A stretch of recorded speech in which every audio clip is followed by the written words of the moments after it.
Welcome to Five Questions with a Screenwriter. And the screenwriter we have today with us is Dina Musa.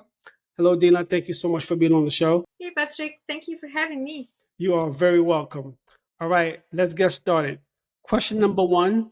What are three screenplays every new writer should read, in your opinion? I am a big fan of Jordan Peele writing.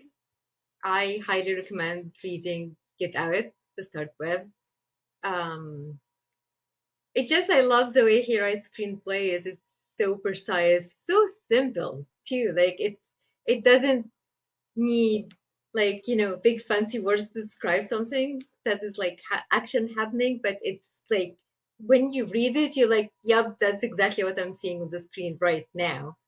And I think that's like such a talent that like it's really good to have. So yeah, I recommend Jordan Peele screenplays. I'm a big huge nerd of the Lord of the Rings. So if you into fantasy, please go and read the trilogy by Peter Jackson and Fran Walsh. Um, the scripts are amazing. All right, so that's Get Out, the Lord of the Rings trilogy. Okay, all right. Were you aware of Jordan Peele before he did Get Out? Yeah, I love his Key and Peele program. It's really funny. It's amazing. So I used to watch that a lot. I know him, of course, like as a comedian. Was his like I knew his work as a comedian, and then he transitioned to horror, um, which was like really good because I actually one of the people who love um, horror comedies, and I think they like a marriage made in heaven. I think the best horror movies are comedy movies, like horror comedies. Yeah, I was surprised knowing that his background was from comedy. So when I saw that he did Get Out, I was like, wow, that was like a very surprise, but like a good surprise. All right. Question number two. What is something a screenwriter will never learn in a book? I think the thing they can teach you is like how to actually work well with others. Like either like in like writer's room or on a project, or like in professional setting with like cast and crew and a director if you're not directing your own um, script. I think that's really challenging and not everyone have the skill. It's a skill. It's like a taught and learned skill, of course. And writers, most of writers, I don't want to generalize, but most of writers, myself included, are very introverted. Um, so just like to be, talking like, of course, it depends on the size of your shoot. Let's say like it's really small shoot and there's like 10 people. They're talking to you about your script and what you have in mind and everything, and you have to tell them your vision and you have to explain it, or they need to change something. I think that can be challenging to some people, to get out of our shell. So I think that's good skill to have. I think they absolutely need to teach that. I went to a film program in a community college, and yeah, that we never learned that. Like we took the very academic approach to screenwriting, and in that approach, of course, like the people skill is mainly, I don't want to say ignored because you still work in teams, but not the main focus. Um, and I think like a good story, like there's a lot of talented artists, and I think just to say like I'm very introverted and I don't want to work with anyone else, that can be an obstacle, that can be a problem in the long run, especially if you actually want to make your like if you want to get your writing made or published or whatever. You will need to talk to people, you would need to know some people. So yeah, I would say people skills is, or at least like in the most basic form, it's the ability of being able to explain your vision without getting offended if other people don't understand it. And of course, I understand some people will come like they read your stuff, they are critical, they coming to you with like a page of like criticism, and you have to read through it. That's a different thing. That's totally a different like thing than what I'm talking to. It's like um, I guess lack of communication can really be bad in any professional setting, especially when you have a lot of people depending on you and the director and other, like other people in the crew, and they coming for you to answer. And you can't just clash with the director because at the end of the day, it's a group project. It doesn't only the screenplay belongs to you as long as you're writing it, but once it goes out, it belongs to everyone in the shoot. That was a very long answer. I'm sorry. It's okay because you bring up a lot of good points in that because books do not teach you how to uh, be a people person, especially no, especially screenwriting books. They don't teach you, like how to, I guess uh, interact, with like in a setting such as like a writer's room, as you mentioned. And as writers, it is true, like we are very introverted. So let me ask you this: is it like difficult for you to network as a screenwriter when you out there in the world, being an introverted? Yeah, I'm pretty introverted. I'm also very shy. Like I'm talkative when I know someone, but otherwise I'll be the weirdo who's like sitting in the corner and like a party, afraid to go talk to people and introduces themselves. Um, because I'm like shy. And I know I'm originally from Egypt, by the way, and I know my accent is not like the easiest. Not everyone familiar with my accent. I used to live in Midwest, and back then no one actually could understand me for some reason. California is much easier place to live because they have, like more immigration population coming from everywhere in the world. So like some people are very familiar with my accent and they understand me from like the first try. So I'm just like, yeah, sometimes I'm just like out and about and I'm like, I was just sit in the corner. Um, Twitter was great, and I'm really sad to see it going down in the way it is right now because it was really great. I made a lot of good writing friends on Twitter. Yeah, Twitter, like I'm still on it, but I know that there's a lot of writers who since, left. It definitely was a great platform to meet other screenwriters for sure. All right, question number 3. What is the greatest character arc you've seen in a story? So, do you want to nerd out with me a little bit? So, it's just going to be like the most cliche, I think, character, but I'm a huge fan of Avatar: The Last Airbender, the animated show. And of course, like if you ask anyone, they're going to say Zuko is the greatest character arc, and I adore his journey from like being the antagonist and all of this like personal issues and obstacles he has to overcome to actually redeeming himself at the end. And redemption arcs are like, I think those like type of stories are my favorite type of stories because characters really grow. Um, but also I need to say like I'm such a goofball and I also watch a lot of like very silly movies and very very silly shark movies.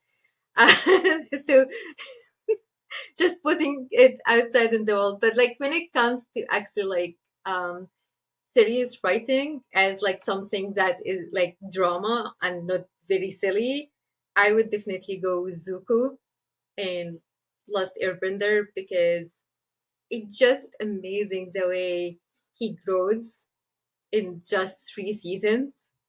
And then every episode, like, and you see the struggle, like, they really bring out his struggle with what he used to believe in and his journey to understand, like, what he grew up with was like propaganda and lies and actually trying to become a good person who trying to do the right thing, even though it's so hard for him. But in the end of the day, he reaches that point by the end of the show, like the whole series finale in the end of the third season. And other than redemption arc in that show, I also love Uncle Iroh because he's like, I wish I had an uncle like him. He's just like so forgiving and sweet and supportive, even though his character doesn't change per se. He's, the wise person who's always there for you as a nephew. Um, I'll just put him out there because I love his character so much. Everyone deserves like an Uncle Iroh in their life. Someone, by their side, cheering them on. Did you hear about the live action they're doing? Are you excited about that, or are you kind of like not sure? I so I did see the live action in 2010, and I was brokenhearted, to put it in to put it simply.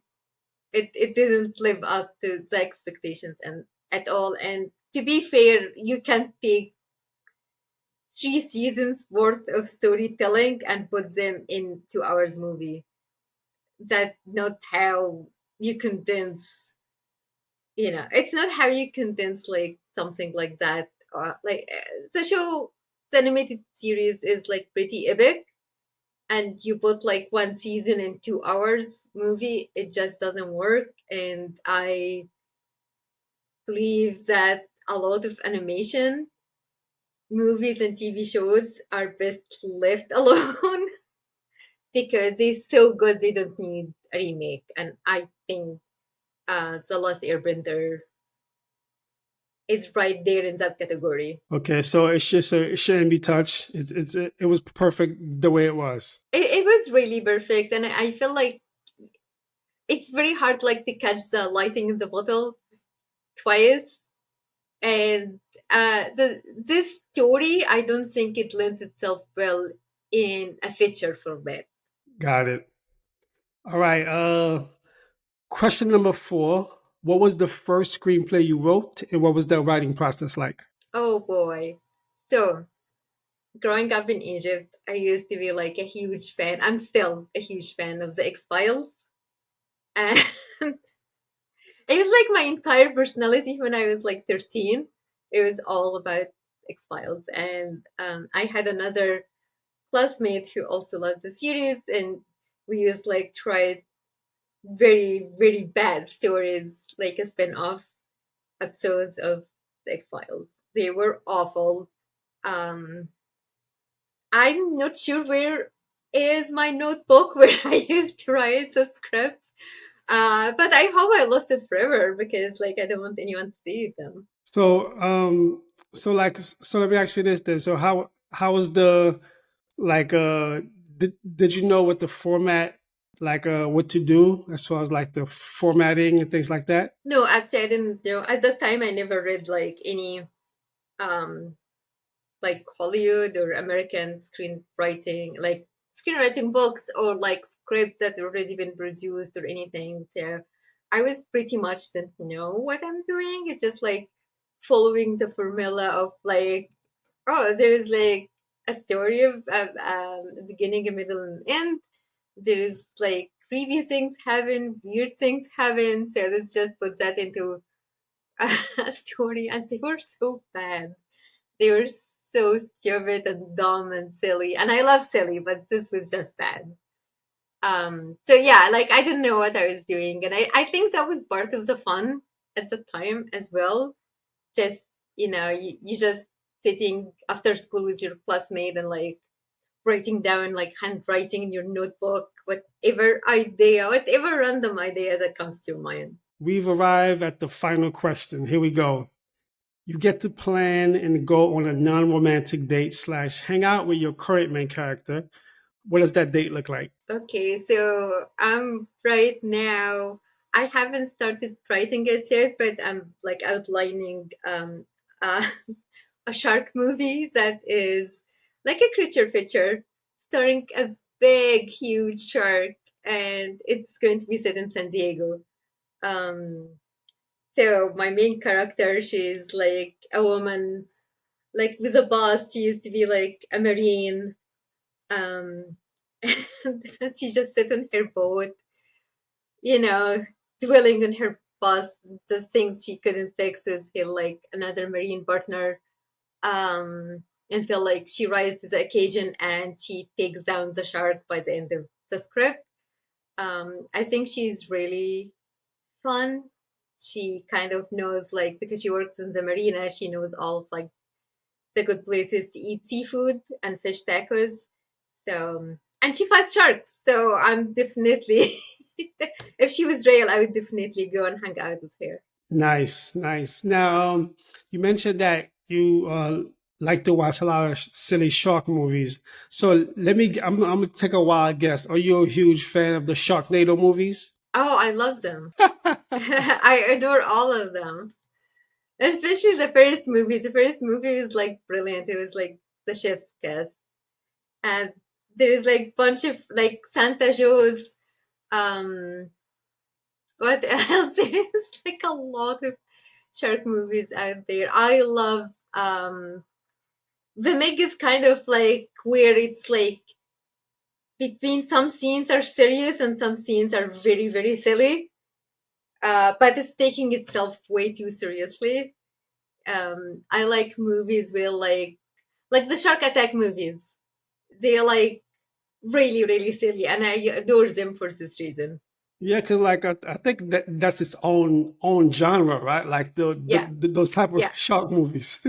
yeah. I actually like my dream job to work with Asylum Productions, the production company behind Sharknado movies. Um, they still don't know anything about me, but I'm right here. If they want to hire me, that's my dream job. I actually said that in film school once. My program was for 2 years, and my instructor was like asking us about what we want after graduation, what kind of stories we want to tell, and everyone, of course, they were going with drama or something more serious, and me being a goofball, I was like, I would love to work with Asylum Production. I would love to make Bad Shark movies, and they started laughing at me, and I was like, that's me, guys. Like, that's who I am. You know what? Let's put it out there into the universe. You know what I'm saying? So I'm Asylum, anybody from manifesting. Asylum, if you're watching this, like uh, work with Dina. Work with Dina. Thank you. I appreciate it. Thank you. Of course. All right. This has been 5 questions with screenwriter Dina Musa. Dina, before we end, I want to ask you, what's a recent film or TV show you've watched you would recommend to our viewers? Oh, so I watched a Scandinavian show. I think it was a Danish show. It's called The Chestnut Man. It's like detective noir, and I highly recommend it. It's really good. All right. Is it like you said it's a Danish film? It's a Danish TV show, and it's available on Netflix for streaming. Yeah, it's like a detective story. It's noir. It's very dark. Like it can be heavy on some people, and just like a trigger warning there, it's a very heavy story, but it's very well done. I think it was Burp. Is there anything else that you want to share with our viewers before we wrap? Yeah, Asylum, I'm right here. All right. All right, Dina, thank you so much. Thank you so much for having me. Brainstorm, break it down, make a dream, create a scene with Stratwood. Stratwood.